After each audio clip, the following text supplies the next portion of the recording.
మీరు భయపడటానికి సిద్ధంగా ఉన్నారా? కొన్ని ప్రదేశాలు కేవలం కథలు కావు, అవి హెచ్చరికలు. ఈ కథ అలాంటిదే, అపరిచిత శక్తులతో ఆడుకుంటే కలిగే భయంకర పరిణామాలకు నిదర్శనం. ఒక చిన్న గ్రామం పక్కన ఎప్పటికీ ఆరని అగ్నితో ఓ పాత శ్మశానవాటిక ఉంది. ఎంత వర్షమైనా ఆ మంటలు ఆరవు. అందుకే దానికి అగ్నికుండం అని పేరు. ఒక రాత్రి నలుగురు యువకులు డేర్ కోసం అక్కడికి వెళ్లారు.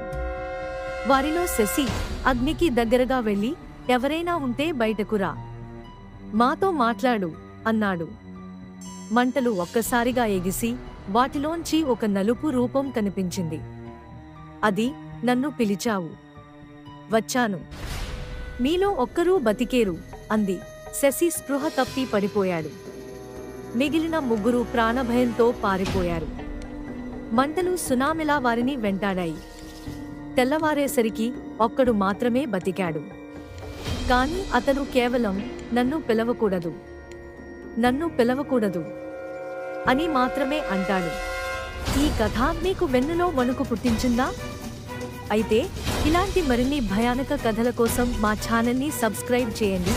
ఈ వీడియోను లైక్ చేసి మీ స్నేహితులతో పంచుకోండి. మీ అభిప్రాయాలను కామెంట్లలో తెలియజేయండి.